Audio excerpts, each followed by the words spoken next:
It is a very peculiar night in Paris in 1911. Former prefect Raymond is enjoying a cabaret performance by showgirl Nicole, while Ferdinand is going home after an evening spent playing cards. He stops in front of a statue to relieve himself but gets scared when suddenly, some weird golden lights appear above him.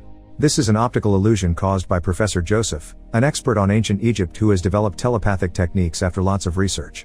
By using these powers from his home, he manages to hatch a 136-million-year-old dinosaur egg at the museum, from which a pterosaur comes out. The two of them end up having a psychic connection, so for the first few minutes, every move by the pterosaur is copied by Joseph too. Then the pterosaur flies out of the museum through the ceiling to fly above Paris, and all this could have been seen by Inspector Albert if he hadn't fallen asleep. Then, Raymond takes Nicole with him in his car to spend time together, which is suddenly attacked by the pterosaur, causing it to fall into the river. Ferdinand witnesses the whole deal, and Albert is woken up to take care of this emergency. Meanwhile, André, a young scientist that works as an assistant at the Jardin des Plantes, is trying to write another letter to his crush, famous writer and journalist Adele, who he met during a book signing. Adele is not currently in Paris, her publisher sent her to Peru, but Adele always does whatever she wants, and ends up going to Egypt instead. There, she hires a group of local men to help her find the tomb of Ramses the Great, unaware that one of them runs from the area to snitch on her. Once they get inside the tomb, they put the pieces of an ancient parchment together for Adele can decipher to find the secret door. A black goo made of oil comes out of this door, so when the men turn against Adele because they want the treasure for themselves, Adele doesn't mind stepping back. She knows the goo is a trap, and only a few seconds pass before one of the men ends up on fire. The group admits they need Adele's guidance, and after she figures out another one of the puzzles, they finally find the room with the mummy and the treasure. What Adele is looking for is not Ramses himself but his personal doctor, and she gets to open the sarcophagus while two of the men are punished for their attempt at stealing gold. One is shocked by the necklaces he puts on, and the other falls through a hole that suddenly appears on the ground.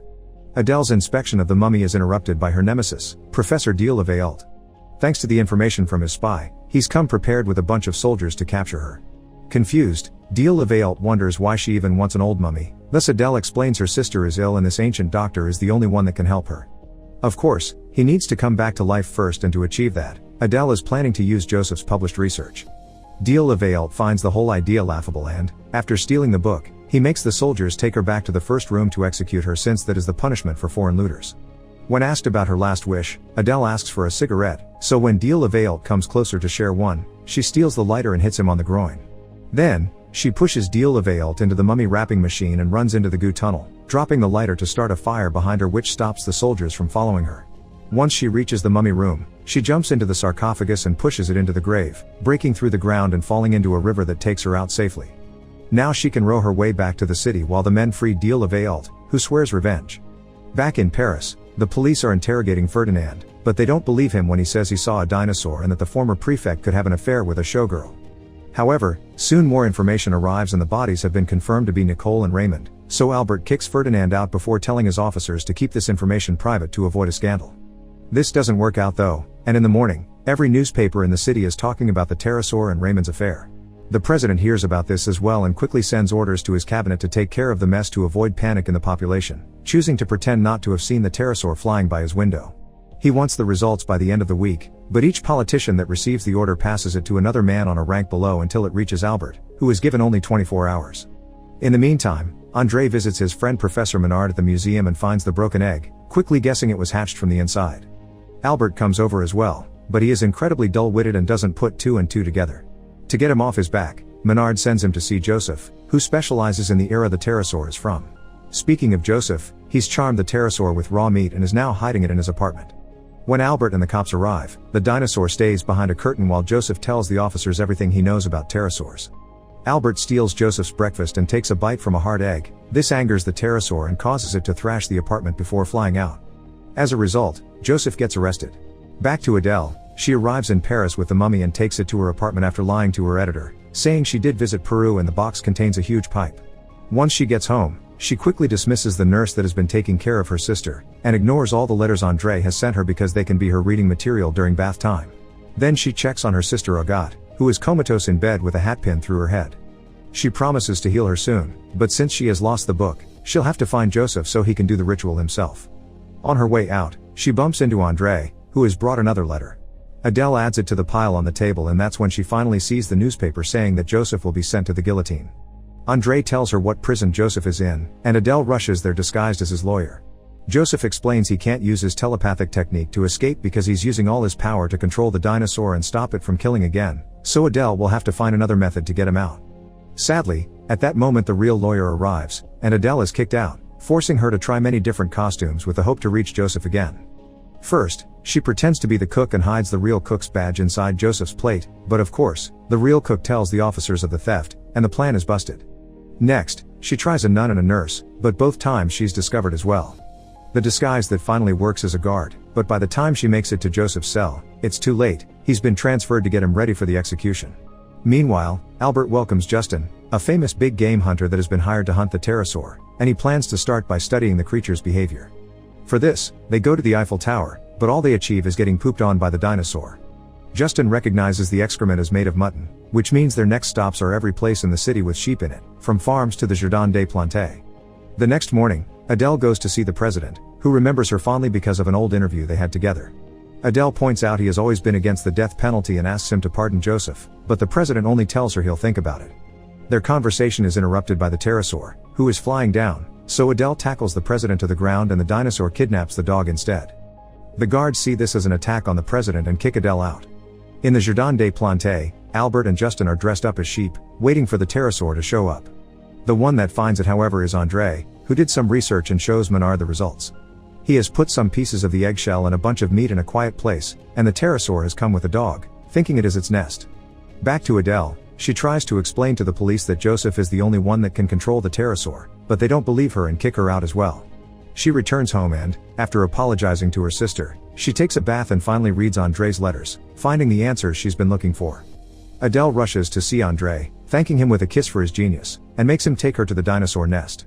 There, she befriends the pterosaur by singing to it and gifting it her feather scarf.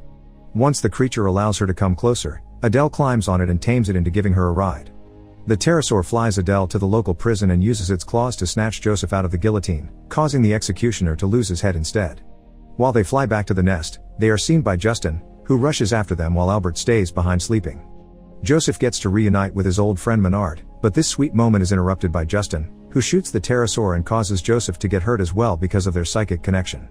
Furious, Menard steals the hunter's weapon and chases him through the park for having gotten in the way of science. Joseph doesn't have much time left because if the pterosaur dies, so does he, and they can't exactly take a dinosaur to the vet. Adele leaves André in charge of keeping the dinosaur alive for as long as possible while she takes Joseph to her apartment in order to finally do the ritual to revive the mummy. Using Adele's antique collection to create a summoning circle, Joseph employs all that is left of his telepathic powers to bring the mummy back to life, but he and the pterosaur lose their lives in the process. The ritual works and the mummy, called Patmosis, begins talking and moving. He is thankful for having been brought back, but he's afraid he has bad news. He is a doctor in physics, not medicine, which means he can't help Agathe. He's still curious about what happened to her though, so Adele tells him the whole story. Agathe and Adele have always been very competitive and had never played serious tennis matches together, only friendlies. One day, they couldn't keep in their fire any longer and their match became quite aggressive. Adele strikes the ball extra hard, hitting Adele and causing her to fall on top of the hat pin and pierce her head. Since then, Agathe has been comatose, and removing the pin would kill her. Patmosis truly regrets not being able to help and wishes he could have met Joseph, whose abilities were so strong that he probably awoke the dead in a radius of 2 kilometers. Remembering an ad in the newspaper about a mummy exhibition in the Louvre, Adele gets an idea. She puts Agathe in a wheelchair and dresses Patmosis in a suit before leaving the house, which allows Patmosis to approach Ferdinand and give him a spook. The group goes to the museum and gets inside after Patmosis uses his own powers to open the lock and put all the guards to sleep. In the exhibition, they begin opening all the sarcophagus to find Ramses' doctor. Now all the servant mummies are free, they release Pharaoh Ramses as well, and he accepts to help Agathe as thanks for having been revived. The pharaoh's actual doctor removes the hat pin and prepares a salve with Ramses' entrails to cover the hole, then Ramses kisses Agathe not because it's necessary but because it is tradition. Afterward, Ramses takes all his servants with him to tour the city while Agathe wakes up. The sisters finally reunite, and Ramses decides the Louvre needs a pyramid outside. The sight of the mummies makes Ferdinand pass out again and reaches the newspapers the next morning. While the president calls Albert to take care of this new threat, André tries to visit Adele but finds Agathe. Seeing as Adele won't come back for a few weeks, André gifts the flowers to Agathe instead, and the two of them end up having tea together. Meanwhile, Adele is boarding a ship to finally have a holiday while de la Vale secretly sends some of his men after her. Their future is uncertain because the ship they are boarding turns out to be the Titanic. In the Jardin des Plantes, Menard continues to chase after Justin, only to get arrested by Albert and his officers. Justin's relief is short-lived however, because a pair of guerrillas have their eyes on him. Make sure to subscribe and turn on notifications so you can watch more videos like this. Thanks for watching.